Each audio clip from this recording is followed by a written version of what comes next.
qualifications for your brand. And so if the content you're putting up isn't helping to improve those qualifications, then it's helping to diminish those qualifications. And so it can't just be content. It has to be content that's directly connected to your product, directly connected to your message, directly connected to your customer avatar or your target market. We call it customer avatar, of course.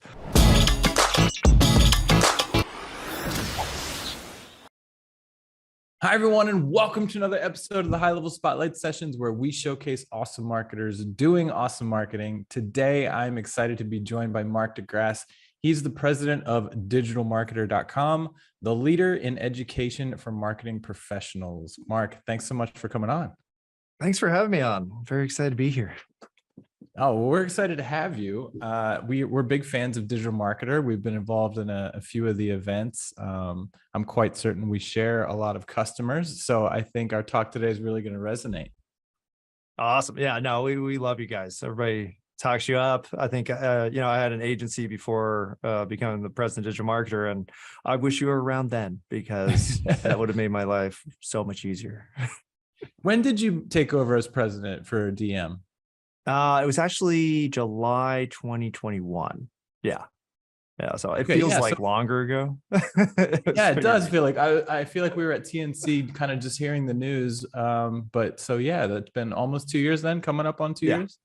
Yep. Great. 2 years in July. So I'm kind of like, I have to think back because I'm like, it feels like 10, but no, it's only been a couple.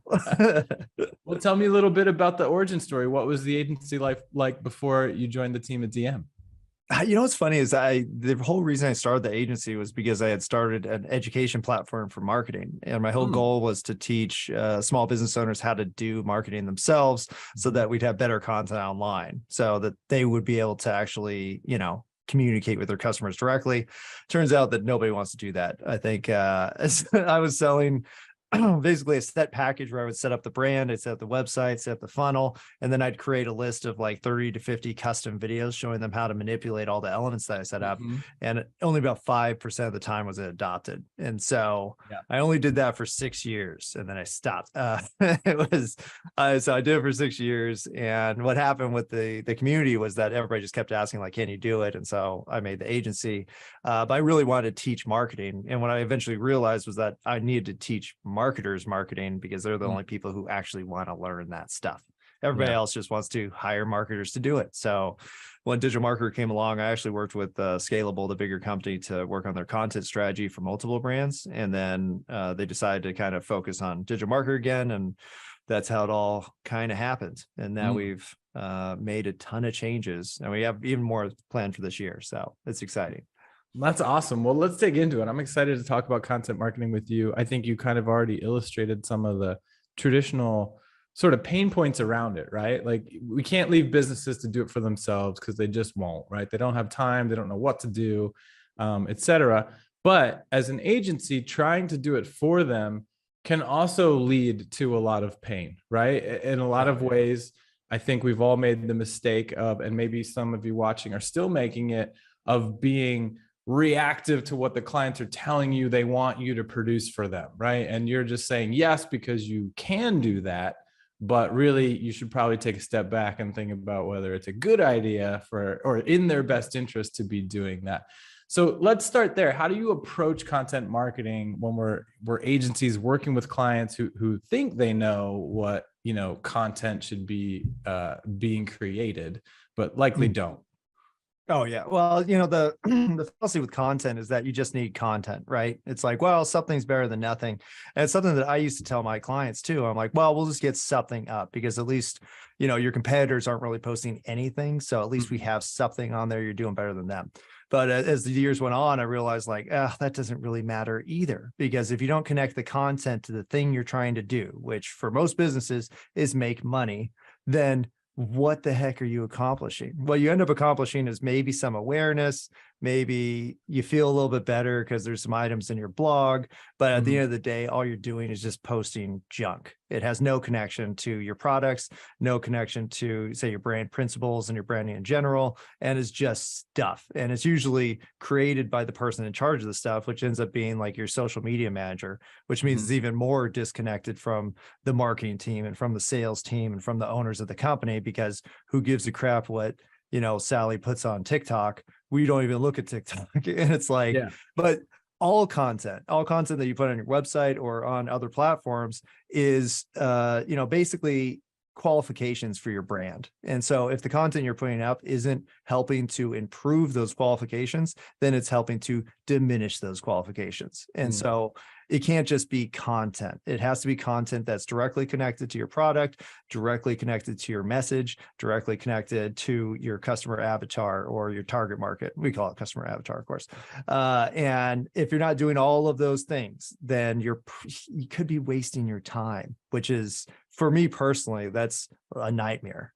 Is thinking, I think we've all been there. We've all wasted that time, and we've all, you know, I think most businesses that have been in business for a while have been through those cycles, right? Well, we paid for 6 months or whatever, and we've got all these blog posts up, but what have they gotten us, right? We had all these social posts, but did they do anything, right? And so I feel like we're kind of now we have this opportunity to sort of go back and do it better based on what we've learned over the past 5 years or so.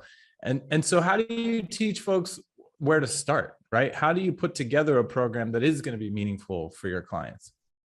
Well, for us, we have the content certification, which I personally wrote, and I call it the Content Development and Appraisal Framework, whereas basically it starts with research, and not just research because everybody, I'm going to figure out my target market and demographics. That's part of it, which is what I mentioned, the customer avatar. But the main part of it is self-assessment, and then doing competitive research that shows you the points, and then combining all of that information with whatever the promotional strategy is currently in order to make all the content useful. And useful content has a direct relationship to leads or sales. So if you have a bunch of content and there's no direct connection to leads or sales, then it's awareness, and you could do awareness on accident. You know, it doesn't have to be like a focused effort. What has to be a focused effort is saying, okay, I just spent, 3 hours writing an article. I spent another 3 hours optimizing, creating graphics, creating related videos, creating podcasts, creating all this content.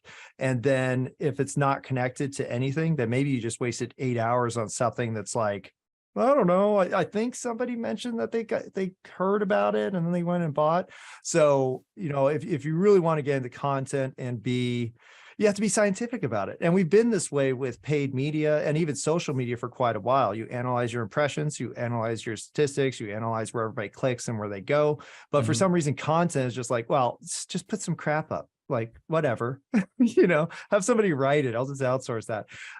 And it doesn't, it doesn't do anything. And then we're surprised that everybody's always shocked and appalled by the content marketer asking for $5,000 a month because they just spent 100 hours on some stuff when you shouldn't be, because you didn't connect it to anything. And this goes for all elements of marketing, because what happens in marketing, especially with small business owners, is they're like, okay, a friend of mine says I need to do email. So could you just do email for me? And then, another friend says I have to be on Pinterest. Could you do Pinterest for me? And so there's this disconnection between all these marketing methods and actually what you're trying to do, which is a core marketing strategy. And so a lot of businesses don't have a marketing strategy. They have a bunch of stuff that they're doing, and hopefully it leads to sales. And it's the same thing for content. So if you don't have a content strategy that's directly connected to your greater objectives, then you really don't have a strategy. You have stuff, which is better than not stuff, but it's not sometimes. But like you pointed out, it could actually be hurting, right? If it's really not great stuff. I'd love to get your point of view. I'm assuming I know what you're going to say, but we talk a lot about niching, right? And to me, when I'm hearing what you're talking about, I'm getting excited, because it's like, if I do that and figure it out for one of my customers, if the rest of my customers are in the same industry, I should be able to build a scalable sort of product that I could take across all of them. Exactly. And that's really what you're looking to do. You're looking to support your product. So a lot of times, somebody comes and they'll say like, well, I want to get start doing some content. What should I write about? It's like, okay, well, what do you sell the most of? And they'll say, oh, well, we get 90% of our sales off this one product. And I'm like, okay, well, what do you advertise or what do you do content for? Well, we do it for everything. And they have this giant process for making content for all these products that probably don't sell very well. And so, if you just get into that, just that mindset, like, okay, we're doing this to make money. We're not doing this to make content. The content is part of it, but I think it's almost like we're ashamed of that. Like, oh, well, I don't want people to know I'm in business for money. And it's like, well, I'm sorry, but people know that about you. So lean into it. Everybody buy, like I was working with one local business and she's like, wow, we're doing all these things and we have this over here and we're going to start doing this type of event. We're going to start doing these things. I'm like, okay, stop all of that and just tell me what sells. Oh, well, we sell this one little bag. This is our top seller. I'm like, okay, well, we're going to work on selling more of that little bag. And then we're going to connect it to bigger bags and then other products. And that's your ascension ladder, but it all starts there. And so it all goes back to the customer value journey, which is our kind of primary IP, 8-stage framework, gets somebody from not knowing your brand at all to, finding your brand, buying from you, buying more from you, and then becoming essentially an active marketing channel for you by promoting your products themselves while also buying the products. So, and the fact of the matter is most companies don't have that. They don't have a complete process. They have a nebulous cloud of activities that they're constantly doing that most of which are probably unnecessary or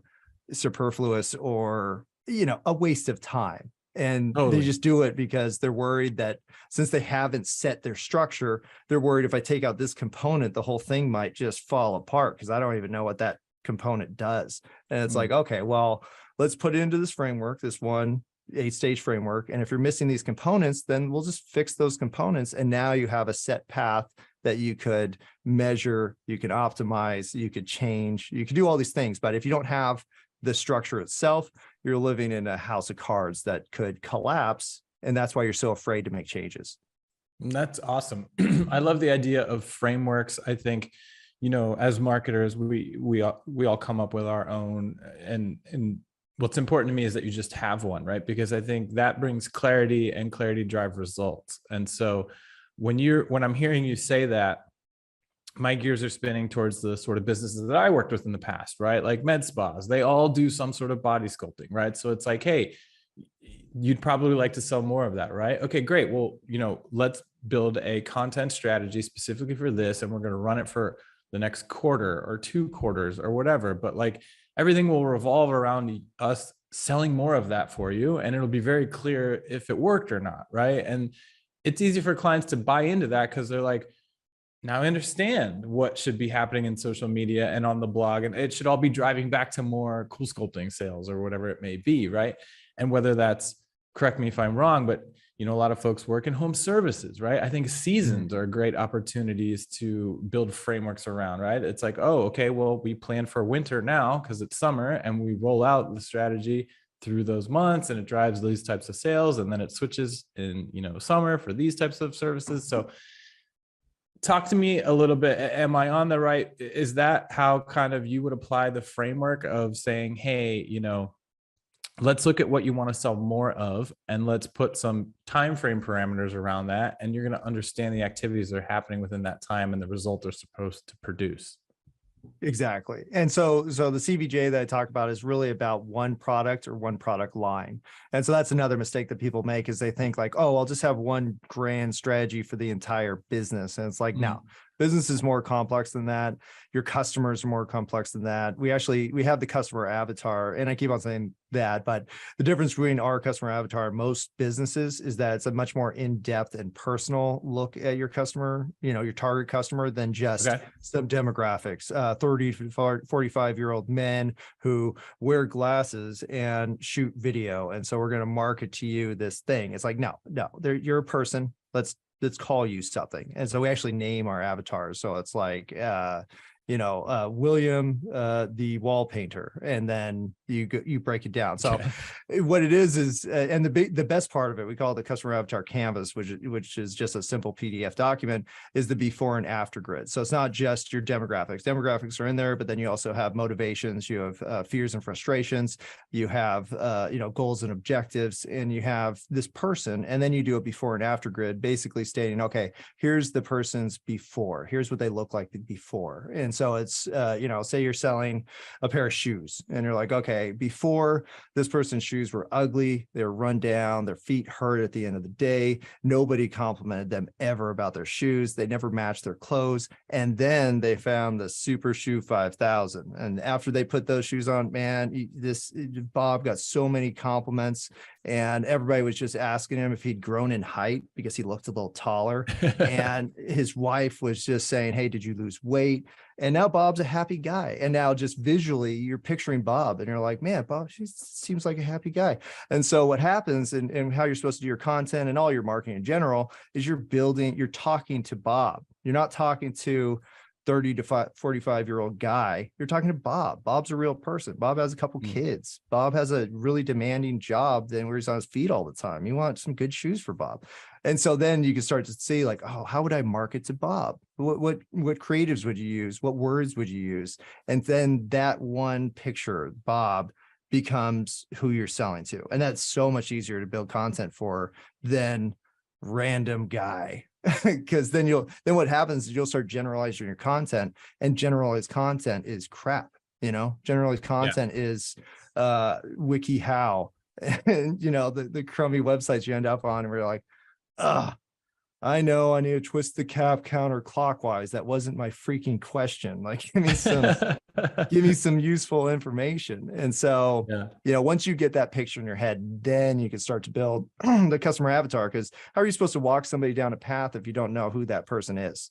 Because you'll generate content at every single stage that doesn't connect with anybody. So number one, figure out who you're connecting to. Number two, assess your company and really look at what the introduction products are. Because if you say like, okay, well, we sell 50,000 SKUs, and then you're like, okay, well, what's your top 10? Oh, well, it's all this, and they're all within this one category.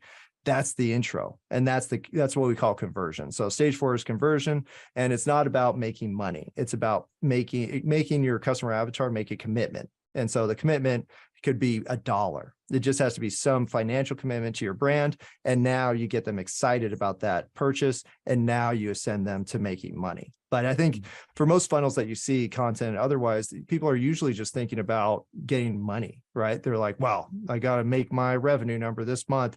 Don't give a crap who buys, just got to make somebody buy. And it's like, no. And especially now, we haven't even talked about AI yet, but with content generation powered by AI, now you have the ability to super customize content and make tons of it, make as much as you want. So now it's even more important to get the path down and really connect with people in a way that they want to be connected to. And so let's talk about types of content in a second, but I do want to hammer a point home here, which is, you mentioned Ascension, and that's, I feel like, something that comes with experience, right? Like, we worked with med spas for years, and it took us a while to realize they all wanted to run Botox ads because you can get really cheap leads for Botox.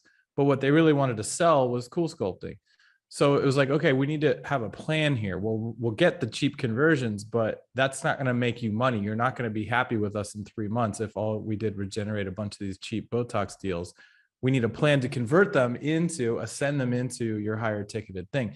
And so the fact that you guys have like a framework for that, I think, is really important, because a young marketer could just see like, oh, cheap leads, I could go get clients for this all day long. And it ends up hurting you and the client in the long run. Talk to me about and the business too. Yeah, for sure. Exactly. So talk to me about types of content, right? I think, okay, get clarity around the avatar. Let's get clarity around, the goal here. But what does it translate into as far as types of content? Are we talking about blog posts, social media pieces, exposés in LinkedIn? Is it always different? Like, how do you guys approach all the different mediums of content? So a couple methods. So right now with the content store, we do only talk about 3 pillar pieces of content. So pillar content is long form content, because at the end of the day, like if you need short form content, just go to your long form content, because if you don't do that, then you have this, an orphaned piece of content that has no connection to anything other than itself. That's not super useful. Now, if you focus on just pillar content, which we have 3 types of pillars, we have articles, we have long form video, and we have podcasts. And so those 3 pillars, if you just worry about making those, you'll have all the infographics and all the sound bites and all the short form videos and vertical videos. All of that stuff will be taken care of by your long form content. Plus, you'll have somewhere to send people who see the short form content where they're like, oh, Right. I love that. Then, hey, guess what? There's a whole article about this. Come check out the article. Same thing with video, where it's like, hey, man, that was a great tip. This is just one of 5 tips. See the rest. Check out the long form video. So number 1, start with long form. Number 2, how do you choose which long form, which is always a question I get. Well, everybody's on video. 70% of content consumed online is video, and I got to be video. I'm like, okay, well, do you like making video? No, I hate video. I'm terrified of the camera. And they just list all these things that they hate about video. It's like, don't make video content then. You could figure video content out, or you can outsource it if you have to, but what do you like to do? And so somebody, well, I love writing. That's awesome. You need to write articles. You need to think of, and I'll talk about ideation of concepts, but you need to write articles. So forget about videos for now. Don't worry about videos. Don't worry about podcasts. Or, hey, I hate writing and I hate video. Podcasts. Do you like talking to people? Yeah, I can have conversations all day. Okay, podcast, 1 hour podcast. How many 30-second videos is that? How many sound bites is that? How many quotes can you pull out of that? I mean, really, 1 hour long podcast, or let's say 30-minute podcast, you could generate 50 pieces of content. And those content now are anchored to the podcast, and they're anchored to that specific episode. So now, when you start thinking in terms of pillars, all the other stuff, all the types of content, all the other things will flow naturally from that one piece based on your resources and based on what you like to do. Because if you don't like to do something, you're not going to do it, or you're going to do bad, or you're going to do it for a little bit and quit, or you're going to outsource it and it's not really going to be your content, and all these other things are going to happen. So number 1, do content that you like. Number 2, choose a pillar type that you like, and then worry about splintering that pillar into whatever platforms you want. But all of it's going to lead back to the website ideally. So you've got your bases covered. I was hoping that you were going to talk about pillar content, because I think it sums up everything we've talked about so far, right? If you create one piece of pillar content, it, like you said, it dictates your social content for weeks or months, because like you said, you just take all the little pieces of the pillar piece, you turn that into micro content and you schedule it out, but it keeps everything focused, right? And I think that's kind of the name of the game that we've been talking about is, hey, client, no, I'm not just going to entertain all these ideas that you're getting from your cousin and your sister and your customers and this and that. Like, we're focused on this pillar content, which dictates all of the day-to-day sort of social content. And then I can see that becoming like a featured space on my homepage, right? If I offer 10 major services at my med spa or whatever, I've got a plan for 3 years, right? We'll work with you to create pillar content for each of those services and then integrate it into the site so that people can go to those pages and learn and educate and convert themselves based on the content that's going to, pillar content is evergreen, right? It's going to live there for years. Well, especially because it's your product. Yeah. Everybody's worried about like viral content and how do I pick the right topic? It's like, don't worry about that, because the viral content people, one, you don't know what's going to go viral. Like I've done this for 20 years and I've never generated a piece of content that I thought was going to kill. You spend all this time, you're like, oh, I came up with this concept. I dreamt about this concept. And then I spent a week writing this article and I spent all this time and effort. And then you're like, it just flops. And then the piece of crap that you thought up in like 15 minutes because the newsletter deadline was right now. And you're just like, and then that's your best piece of content. So there's no way you're going to figure out what good content is. So Yeah. get that out of your head. And then if you just anchor it to, again, a product or service, ideally your conversion product or your service, then everything is going to lead back and it's easy to track. And you'll know like, oh yeah, we did that, 10 video TikTok series and all we talked about was cold sculpting. Or you go with the conversion piece, which is cheap Botox. And you just came up with 10 pieces of Botox content. And then you get people in the door because you have a free Botox consult. And then you inform them that they don't actually want Botox, they want cold sculpting. And then there you go. Now you're making money. There's a path and everybody's happy. And you have a ton of good Botox content. And actually in that regards, I developed a website. It's called Art of Anti-Aging, ATX.com. And Karina, the owner, was just crazy about content. Like we had like 70 pieces of Botox content, pillar content, and it's just about the one subject. And so the biggest barrier to that process is usually people say like, oh, well, everybody does what's the dangers of Botox or what are the benefits of Botox? And it just doesn't matter that everybody's done it because you haven't done it. So if your customer's looking for that piece of information and you don't have it, guess who's going to give it to them? Somebody else, your competitors, a cheaper solution, a worse solution. They're the ones that are going to get the traffic that you should be getting because you are embarrassed that there's 5,000 articles about the benefits of Botox, but they're not your articles. So who cares? Just make this stuff. And it doesn't have to be viral. You don't even know what the heck's viral anyway. No, 100%. And for local businesses, if I'm finding content from businesses in other states, well, that doesn't really help me out, right? Like, I need it from you. You tell me, you talk to me, you inform me about these things, and then I'll come and pay you. Exactly. So, Mark, do you guys help people? I think if I'm watching, I'm following along, I'm like, this all makes total sense. It's way more clear. There's way more clarity as far as delivering a content program. How do you price it though? How do you price all these different things that go into pillar content, micro content, all that kind of stuff? It just depends because depending on the resources, the media type, what the actual company can do, it makes a big difference. Like I actually just got a quote for somebody on TikTok and they said, okay, we will fly out to you. We'll ideate the TikTok series. We'll shoot the TikTok series. Then we'll edit everything. And that was like $7,500 a month. And so I think, when you start talking about money, people are like, oh yeah, it's probably $1,000 or $500. It's like, no. If you want decent content, then you're talking, I don't know, 3 to 7 to 10, depending on what it is. And then, but for the most part, people don't need to start there. You're nowhere close to needing to do that because you've never done any content before. All you need to worry about is low-hanging fruit and testing concepts until you figure out one that you like to do, that you do well, and that you do consistently. And then you could go forward from there. So, but it's much more expensive than people think because it's a lot of work. AI is actually helping to make this process much faster, easier, cheaper. But at the end of the day, the AI content's only as good as the person asking the questions or feeding the content itself. So you really do need to make the content yourself, ideally. And it's hard. And it's going to take some time. It's going to take some money. But at the end of the day, it's the only thing that's worthwhile. And why throw your money in the trash, which is what you've been doing to date, instead of just pay somebody who knows what the heck they're doing to give you a strategy that works.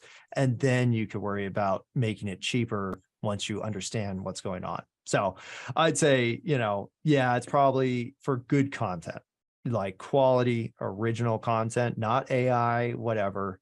But somebody, because even AI, people are like, oh, now I can just get articles written. It's like, yeah, I'm sorry, but it's only as good as how many people are good at creating article titles? One. And you could say like, oh, I'll put it in a chat GPT. It'll give me 5,000 article titles. It's like, who cares? That's the other side. I haven't even talked about that, where, your ideation of your topics actually needs to come from one, again, what's going to sell, but two, what's the structure of your content? Because a lot of people start with keywords, right? Like, okay, well, where are people looking up?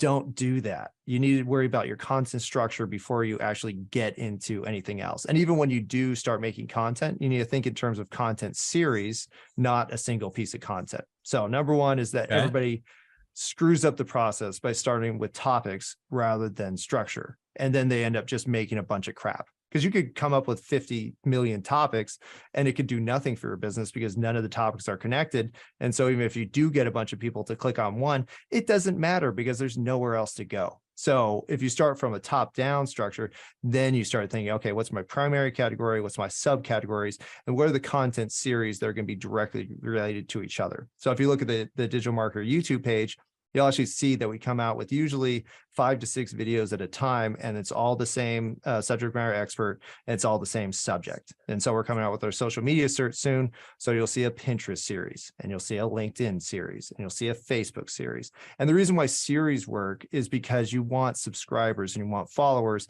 and it's tough to get either one of those if people don't know why they're doing it other than they liked a single video. And so a single video is not going to win you 1 million subscribers. Now, a series where you found, okay, everybody loves this topic. Here's a little piece. And then they're like, oh, you like that? Well, I got another video. Stay tuned. And then they watch another. And then they're like, hey, guess what? There's more. Stay tuned. And then people know what to expect. And so it's the McDonald's effect where you know what you're going to get, even though it's crap. It's going to be the same crap everywhere. But you don't have to do crap. You could do good content, but the same effect happens where it's like, okay, now I'm interested. And guess what? You don't have to keep doing the content series if it sucks. If it's not going well, you get to stop and go on to the next content series. But you'll start to see a pattern. Content production goes easier. And now you have some actual data that'll show whether the topic you're talking about is actually worth talking about. And it's all related. So you get more clicks and, more time on the website too. Interesting. So can you flesh this out with a real example? So you said, don't focus on keywords, right? Let's say I work with, I don't know, roofers, right? And keywords would be like, need a new roof, I guess, or something. Like new that, roof, right? Austin. New roof, right, exactly. Damaged roof, So how do I flip that into the topic structure? So if you think about roofing, so roofing is pretty specific. It's totally competitive and it's very location specific. I would start talking about the neighborhood and the individual issues that that area has, because we all have different issues. I'm from California, so we literally had rocks on top of our roof in a 1950s house and didn't have any problems because the weather's perfect. Now I'm in Austin and I have a steel roof and I have a whole other set of issues because there's rain and there's ice and there's snow sometimes and it's a million degrees sometimes. And so now it's a bunch of different issues. So in terms of content, you could actually expand into a bunch of different areas of individual issues that a user will face. And so that's actually the content structure I would start talking about. Okay, replacement roof. Should you have a metal roof or should you have shingles? What happens with solar panels? I want to get solar panels. What type of roof with solar panels? And so all you have to really do is look at the individual, again, the customer avatar. What are they facing? And start making the top content about that. So it could be roof maintenance. It could be one, kind of a primary category. Could be roof types. Who knows what type of roof you want. Could be, just weather, best roofs for types of weather. And so you just start breaking it down. And then within those topics, then you do your keyword research and it gets a lot easier. But at the end of the day, you're building a database of information that's useful and findable. And now you're the expert because you have, 100 pieces of content about roofing, whereas Joe's shack down the street that does roofing has zero content, zero stuff on his website, zero presence on social media. Who are you going to trust more? The guy who came out with 500 pieces of content about roofing, or Joe, And well, as you were doing that, you were hitting so many keywords as you went, right? Like replacement roof, you talked about it, is damage going on, and solar, as I think that was just a great example of, if you do it that way, you're going to naturally hit all these keywords and they're topically clustered, which Google wants to see anyway. So well done. Thanks for allowing me to put you on the spot like that. Oh, I love doing this stuff. Well, some people are like, I just don't know what content to make. I'll be like, okay, well, just give me your homepage. I'm like, okay, this. Have you covered any of those topics? They're like, no, I've never even thought of those. I'm like, yeah, you talk about them. Like you should answer every question that has to do with it. And, I've always did this convincing, or I used to have to convince people to make content. Imagine that. But back when I started, it was like, no, everybody needs content. I'm like, well, why? And it's, it goes back to that. If you're not answering the question, then they're finding the answer somewhere else. And it's just not a situation you want. And from a customer service standpoint, it has an operational value, because now instead of having to pick up the phone, ask the same stupid, how do I fix my toilet question, or YouTube video where I show you how to fix your toilet in Austin. And it's like, whoa, do we have special toilets here? And like, no, but that's keyword. It's a no-brainer when you take a step back and you look at really big, great brands, right? This is what they do. They know that I need to feed you enough. I need to have as much content as you want to consume. And we all want to consume a ton of content, right? Like I've been on the fence about getting an Apple Watch, that new Ultra one, right? For like 2 weeks. And every day I would just go to the site and consume some sort of content. Like one day I'm reading about how you can climb like mountaineer with it. I'll never go mountaineering, but like I like to dream that maybe one day I will, right? And it's got everything I need for that. And then the next day it's this, and the next day it's that. But in your example with the roofer, if I'm consuming content about solaring your roof in Austin and this and that, and then the next day I'm, repairs, here's what frequently goes wrong with roofs in Austin. I'm being branded. I'm understanding that this is an authority, and I'm just subtly convincing myself that this is the right investment. This is the company I'm going to go with. They've got, all the angles covered. And so I think when you kind of step back and look at like the big brands with unlimited budgets, like this is what they do every day, right? We love to consume endless amounts of content before we buy. Oh yeah. Well, and the problem is with small businesses, since we don't have a 50-person content team, is you think that there must be some magic bullet, and some of these brands have figured out the magic bullet and they're doing it. So I need to figure out the magic bullet. It has nothing to do with me just doing work every day. It has to do with me figuring out the trick. And it's like, I'm sorry, there's no trick. Even if there was a trick and you came out with a YouTube video that got 1 million hits, it doesn't matter, because there's nowhere else for the people who find you to go.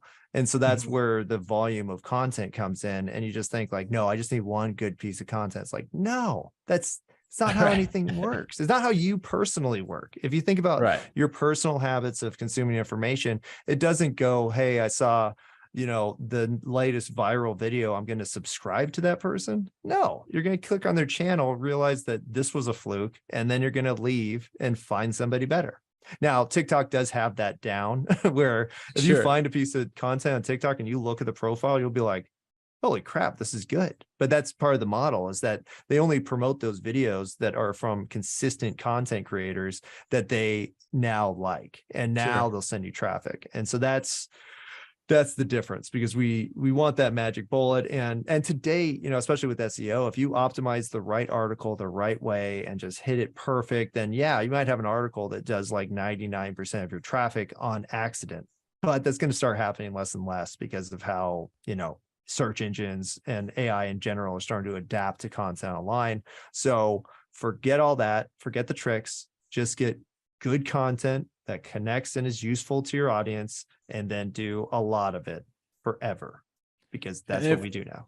If we juxtapose that with the alternate way, the old way, which was writing for keywords, and now I'm looking at a piece of content, it's like, looking for a roof in Austin?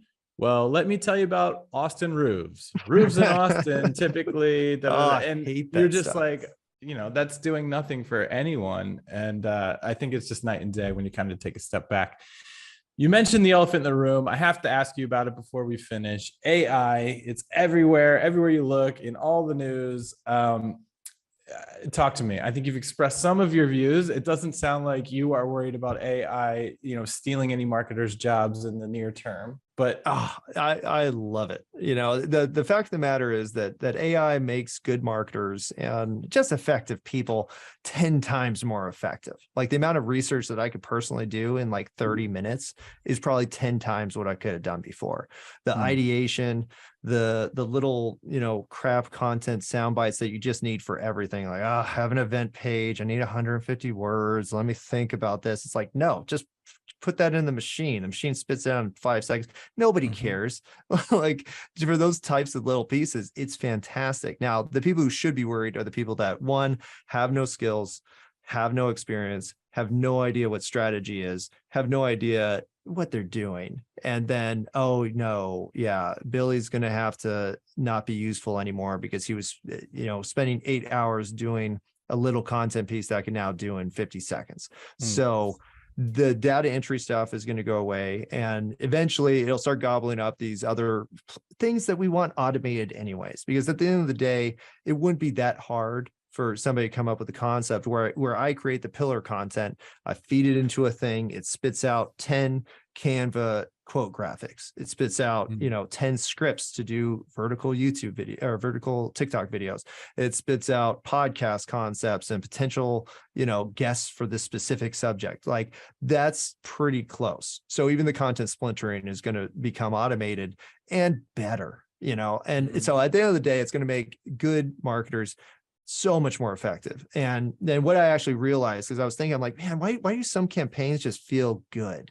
All the content lines up, feels awesome, looks the same, it's branded well. It's usually because it's created by a single person. It's not created by a team of 50 people who, they went back and forth and put this all together, because organizationally, that's impossible to do. You have one person, they're in charge of the piece of content.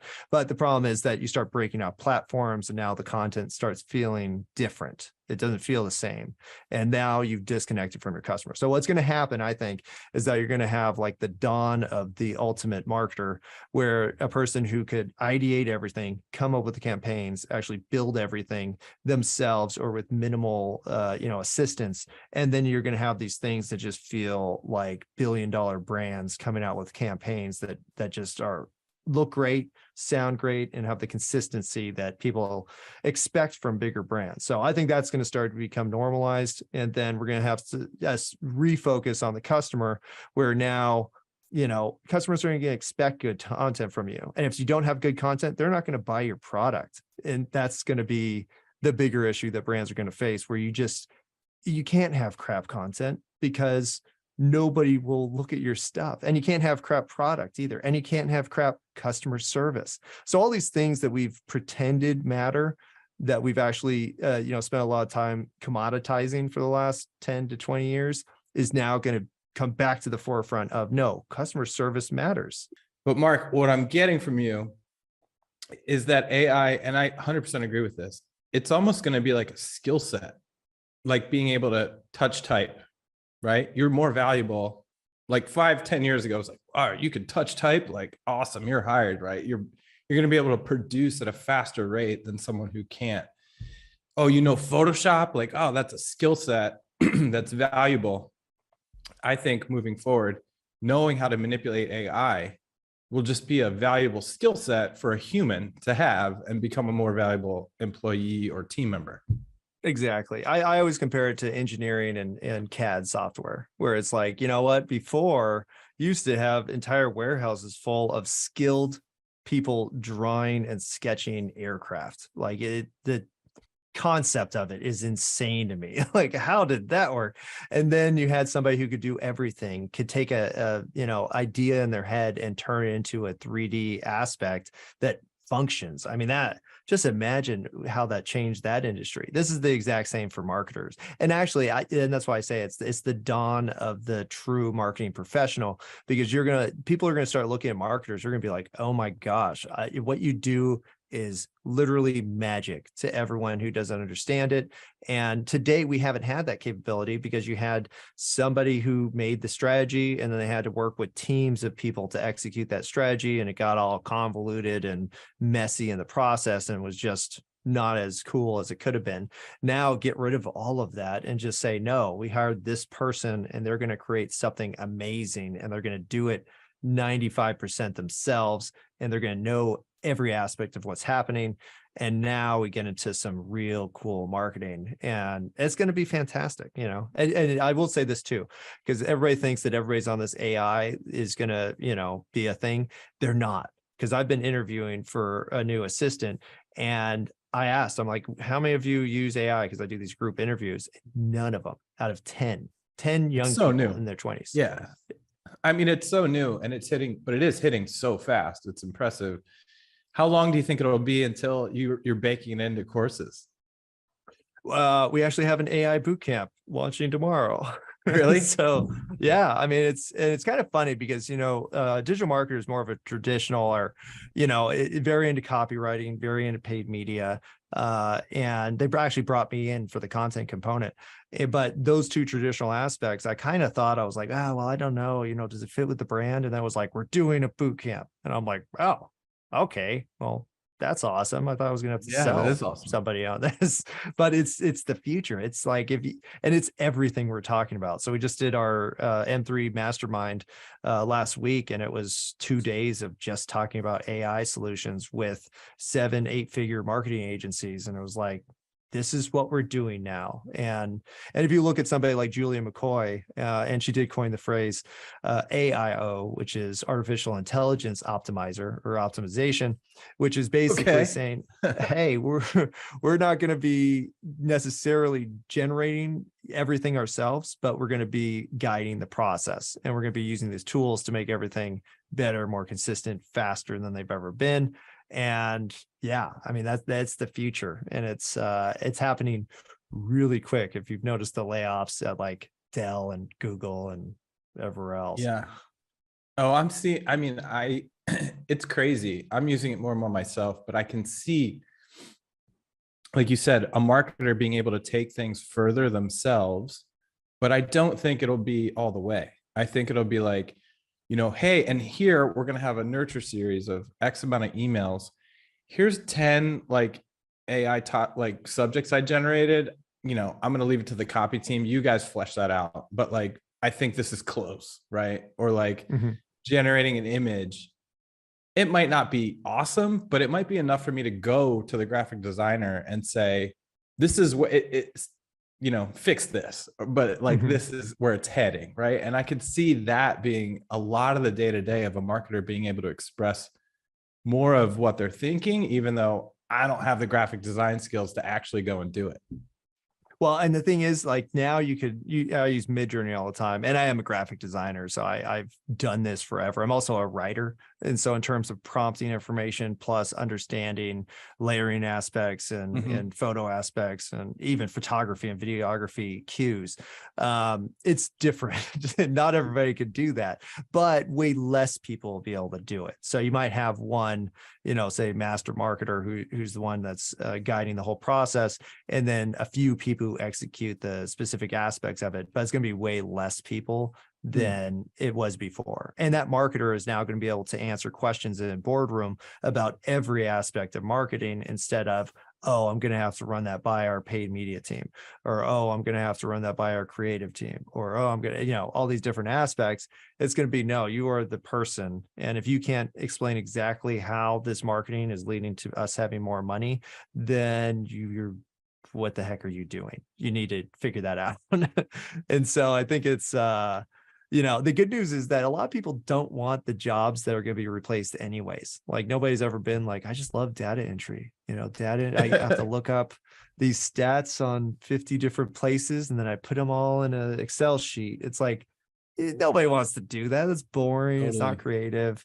It's drudge work. And so the only jobs I think we're going to lose are the drudge work jobs. And if you're not a true marketer and you don't care about the marketing aspect anyways, you don't want to be here anyways. So good news, you could go find somewhere else to maybe make you happy, Well, who knows? It's all happening so fast. It'll be interesting to see how it plays out, but it's pretty cool to hear that you guys are already building it into your courses and exploring it. And it sounds like you guys are on the forefront of, helping people navigate through what's happening at a very rapid pace. It is. Well, the biggest thing the only skill you actually need right now, and this is the cool part, is the skill of, I'm open to learning things. Because if you're open to that, Good news, nobody knows what the heck they're doing on these platforms yet anyways. Right. And we don't Totally. know how, search engines are going to see AI or AI and human data assessed. And you don't know a bunch of stuff. What you do know is that this is going to be a thing. It is going to eliminate some of the lower level positions. And if you really want to be into marketing, you need to understand this stuff. Otherwise, like me, powered by AI compared to somebody who doesn't know how to do anything. It's like, no, I could do 100 times more work than you. It's not even fair anymore. So Yeah. you're either going But to be you on do that know side. how, you have to know how, like, even the very little that I've played with it, just the way that you tell it to do things is a huge part. Like learning how, I don't even know, oh wait, I could say like, but make it funny, and then all of a sudden it's like humorous, you know what I mean? Like just learning how to work the input is such a big part of what people are going to have to learn. It is, but it's really connected to, again, that relationship you have with your potential customer. Because if you understand that relationship, it'll start guiding all your prompts anyways, because you could literally say, create copy for white shoes selling to, I don't know, a person with foot issues, who is miserable walking every day. And they'll, oh, here you go. And so you just describing things, just describe it as a human and it'll spit out information, but don't think that you could just be like, write ad about white shoes and have it generate something good. Because how could it do that? It can't read your mind yet. We haven't done the neural chip thing. Yeah, for sure. Well, you mentioned bringing it back, which I thought was great, kind of full circle. Is this actually going to make you money? And I think that really, to me, is probably the biggest takeaway of this, right? Like so many of us are still doing content just to hit quantity metrics, when at the end of the day, what we should be asking is this going to make my client more money? And it sounds like that's kind of the North Star of the content marketing mastery certification that you guys have going on. It is. And it's, it's just going back to leads and conversions, because at the end of the day, you could have the best content in the world, but if it's not making you or your client money, it doesn't matter. It just doesn't matter. And so stop thinking in terms of, oh, this is going to be an awesome viral piece of content. Instead, think of, Bob needs shoes and I'm going to convince him that these are the shoes for him. And then there you go. Now all your prompts work, all of every item you could justify that you're doing, because nothing's worse than going to a business or your boss, if you're a marketing professional, and being like, I don't know why that worked, or I don't know why that didn't work. And they're like, well, what the heck? You're supposed to know TikTok, or you're supposed to know email marketing. And you're like, well, what do you want? Well, I think it becomes a sales advantage too, right? When you're selling against other content creators, right? It's kind of like, well, how does what they're doing map to making you more money for that thing that you told me you wanted to sell more of, right? And well, here's a strategy where every piece of this maps back to selling more cool sculpting for you, right? That's the objective here. So I think clarity, structure, anybody who's doing content who feels like you're kind of spinning your wheels, it sounds like a course like this, the certification, would really help you come out the other side with a much more streamlined and focused approach. Exactly. So we basically teach you how to do a 90-day campaign and really structure it and then track it. And then it's actually a circle. So it's a Venn diagram that has a arrow around it, because it just leads into the next set where you do your performance evaluation, find out, oh, this content series worked, this worked. This article actually led to this many conversions because we tracked it with the UTM code and all this other stuff. And now we're going to do more of that stuff, because every brand that I've built that was successful always anchored back to a single type of content. So for my magazine, when I had it, I had a fitness magazine that I sold to a company out here in Austin, which is why I'm here. I had one piece of content. It was called The Feed of Strength. And literally, and I spent a lot of time, I probably made like 5,000 pieces of content for this magazine. This stupid piece of content was a YouTube video that I thought, oh, that guy's doing something cool. And I put it on a blog post, and that was the top piece of content by far. Now, that didn't necessarily mean it got money. It means it generated attention that then led into the workout plans and the exercises and the equipment that I was actually trying to promote, but it got people in the door. And so that's what you're trying to find. And then you support it with your databases and information about useful crap once they find you. I'm glad that you mentioned that, because reactivation is a big part of what we talk about when you talk about like a flywheel, and it kind of feeds into the next thing, right? Like if if I do generate a campaign that generates you a bunch more cool sculpting, well, now the next time you want to sell something, the next campaign, we already have a database of people that we can start feeding the new content to get more sales for the next thing, right? One feeds into the next. Exactly. Well, and a lot of people have a ton of content. It's just structured very poorly. And so it doesn't lead to anything because you've never actually provided a path. You just threw a bunch of stuff out there and like, hey, I'm over here. When you find that piece, look over this way. Now they're not going to do that. Like you got to be very intentional and very specific. And if you're spending all that time making the content in the first place, you might as well take the extra 10 minutes and be like, you know what? We talk about shoes a lot in this. We should put a banner for the shoes. Oh, do that. It's worth Genius. Well, Mark, where can people head if they're listening or watching and they like the idea of what this course has to offer? Is it just digitalmarketer.com, or should they head to a specific page? Actually, digitalmarketer.com, you'll see the certifications link at the top. We have the content cert, brand new, and then we're actually coming out with our new social media cert, which is the other side of the coin. So basically we say content is production. You produce content with content certification. You distribute content with social media certification, email certification, paid media certification. So if they're all lining up together. And so you'll actually see us reference different certs within other certs to say like, hey, if you really want to get in depth, go here. So yeah, just go to digitalmarketer.com. If you are interested in AI, I'm actually coming out with a new AI article every day because I was writing a book and I was like, this is taking too long and too much stuff is happening. So now I'm just publishing his articles because I'm like, whatever.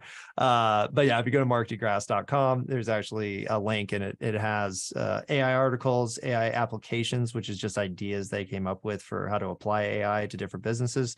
And then a gallery where you actually see the prompts that I use to generate the images within the articles. Oh, very cool. Awesome. So that's markdegrasse.com. Cool. E at the end. Awesome. Well, I'll for sure be following along, and I'm assuming you guys are going to be at Social Media Marketing World in San Diego in a couple of weeks? No, we are not. So we have actually this whole first half of the year is going to be coming out, or actually renewing all of our certifications and then incorporating the AI aspects as much as possible. So we're a little bit busy right now, but we're going to get on the trail in the fall. And then we also have our event, the TNC, coming up as well. Well, we will definitely see you at TNC. So looking forward to that. It's going to be a blast. All right, Mark. Well, thanks for dropping by. Check out digitalmarketer.com if you guys are interested in those certifications that he mentioned. And I'm definitely going to check out markdegrasse.com if we want to follow along Mark's adventures into AI. Do it. It's like far future. So it's not like what's happening next month. It's more like what's happening the next like 2 to 5 years. And so it's more extreme, I want to say, but I did it for fun. That's why it's on my blog and not digitalmarketer.com. The safe stuff will be on digitalmarketer.com. Awesome. Well, thanks again for dropping by, Mark. Thank you. Thanks for watching, guys. We will see you in the next one. Perfect. You need a cough?